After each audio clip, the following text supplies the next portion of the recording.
What's up guys, and welcome back to another episode of Career Mode. This is episode number 113. And we start today's episode off with some player training. As you can see, Barai's now hit 70 for finishing and is now a 78 overall. I can't wait till that finishing gets into the mid to high 80s. He'll be literally unstoppable.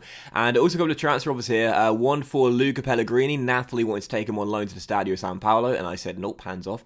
And also Pep Guardiola's Man City putting a bid here for Sandro Tonali, our 24-year-old holding midfielder who of course missed most of last season after rupturing his ACL. The bid was just over valuation. We probably could have got around 60 to 70 million pounds for the guy and made a big profit on him, but I had no plans to sell him because we still had loads of money remaining in our budget, and after the season ticket sales and our prize money getting awarded to us after the victory over Juventus in the Supercoppa in the last episode, we've now got around 77.5 to 80 million pounds remaining in our transfer budget. So we have got a lot of money to play with between now and the end of the summer transfer window in a couple of weeks' time. However, looking at the team right now, I said it in the last episode, I don't really know what else to do with it because I really like the first 11. We could possibly improve it a little bit, bring in a big name and someone amazing, perhaps in the right back area or perhaps in the, perhaps even in the striker. We've got Moise Keane playing as inside forward and left. We've got Tony, of course, up top, but we could have a better backup striker, perhaps with the bench. But then, of course, Pinamonti last season was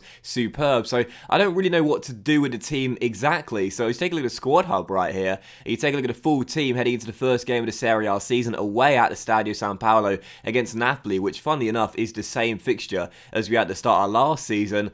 I don't really know what to do with the money, to be honest. We've got a lot to spend, but I don't really know what to do with it. But I like the team we got right now. I really do. It's a really good squad. We've added to the depth of the team this year, particularly in terms of young talent. Last season, as you know, when we assembled this Roma side, we spent over £400 million bringing this team together. But the one thing we didn't really look to prioritise was bringing through good young prospects. This season in the transfer window, Gallo, Romano, Barai, Sabelli, lots of good young talent coming in, plus those three freebies as well. All of our signings so far outside of Lorenzo Pellegrini have been young talents that we can keep our eye on for the future, whilst also watching them develop this season, whilst providing good cover for our first team right now as well. So I like what we've done so far. I'm just not sure where we go next. But still, yes, here we go. First game of the new season. You saw our objectives there. They're of course the exact same as last season, which is to win the domestic double and also reach the final of the Champions League. It wasn't a surprise that in my first question of my first press conference of the season, they asked me about what we need to do this season, and I said winning the title is a requirement. This season we have to win the Serie A title. Last season it was my first year at a new club, first year in Italy, first year at the Stadio Olimpico, and we finished in 4th place. I think it was 8 points behind the eventual winners Juventus. Quite frankly, not good enough. This season, there are absolutely no excuses whatsoever. We only lost one game in the Serie A last season, but still finished in 4th. This season, no excuses whatsoever. Failed to win the Serie A title, and it could well be my head, and it probably will be my head as well. So first game of the new season, always excited for the first game of the new season, taking on Napoli away at the Stadio San Paolo, and 4 minutes in, what a save by Paolo Lopez. I discussed it very briefly in the last episode. What we could do is sell Paolo Lopez and bring in Donnarumma, who's on my shortlist right now at 92 rated, but it will be very harsh on the Spaniard, who of course, as we know, was the Golden Glove winner last year, 27 clean sheets in 38 games, and was a hero in the Supercoppa penalty shootout as well. But great save there, and in a very nervy first half where not much was going on. We only got the one chance, but we took it. Ivan Toney rolled through by Orsolini, and these two last season were superb. Our best player and our second best player of last season combining for our first goal in the new Serie A season. Tony to Orsolini,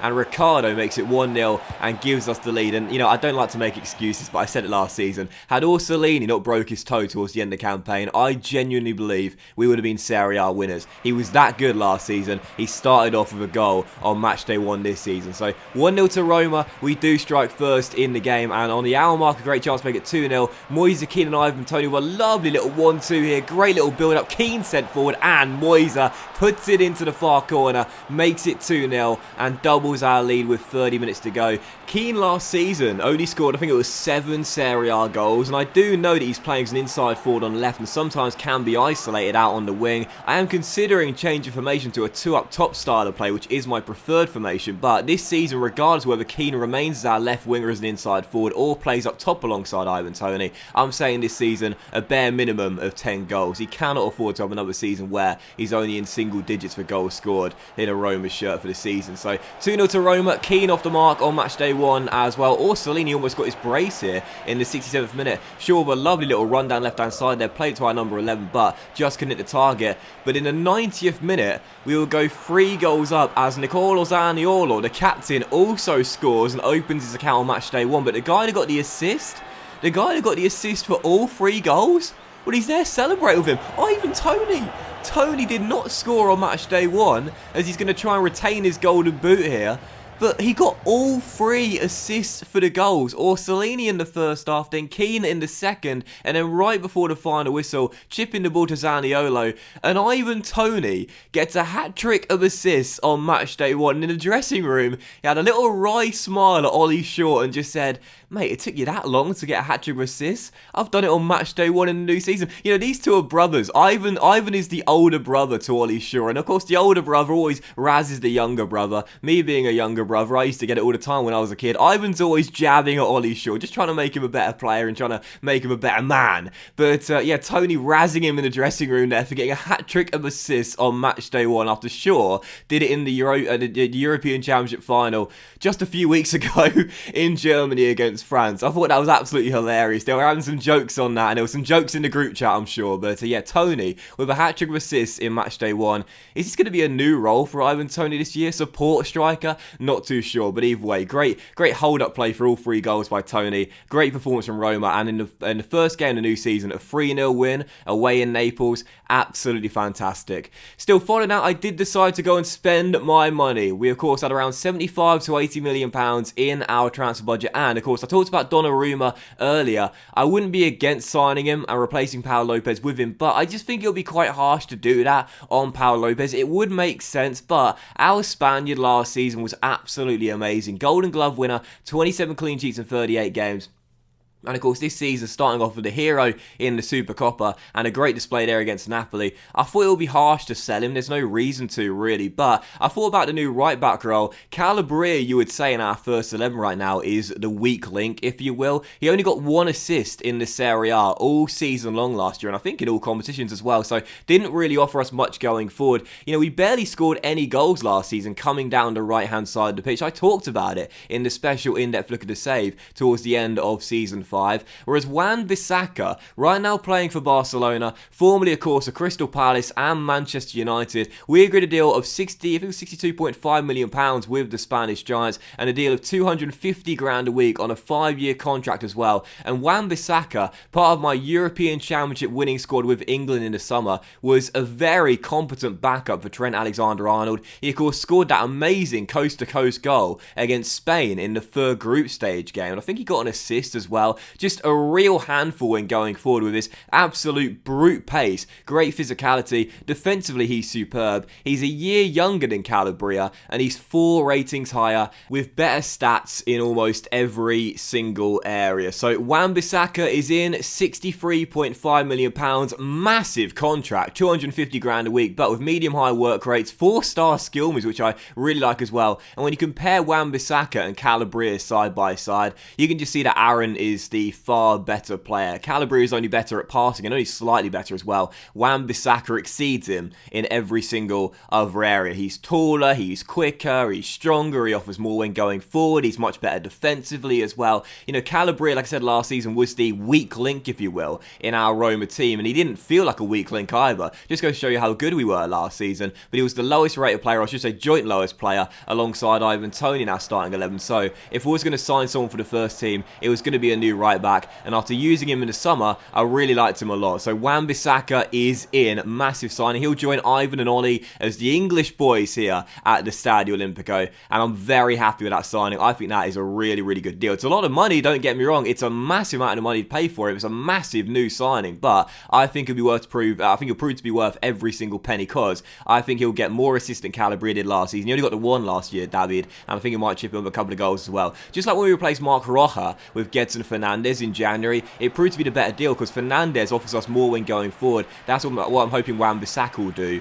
as well. And speaking of Gedson Fernandes, for our second game of today's episode, our second and final game, our first game of the Stadio Olimpico for the new Serie A season. Lots of expectation from the Roma fans on this Roma team this season. We've told them that the title is a requirement. But after our big win on match day 1, Gedson Fernandes sets up our first goal here at the Stadio Olimpico for the new season, as Ivan Toney is off the mark, drills it in, makes it 1-0, and we get ourselves in front right before the break. And just before the break, Wan-Bissaka, speaking of the devil, almost got an assist on match day 1. Brilliant storming run down the right hand side, perfect cross to Ricardo, whose shot just wasn't the best, straight at the goalkeeper, and an easy save. But again, that's what Wan-Bissaka is going to offer us. You didn't see Calabria doing much of that last season. Aaron, I'm sure, will do a lot of that this season. So almost an assist on match day 1, great save with the goalkeeper, but 6 minutes after the restart, as we were still leading by 1, Ivan Toney would bag his brace and make it 2-0. No goals in the Supercoppa. He was frustrated by Szczesny. On match day 1 against Napoli, he turned provider,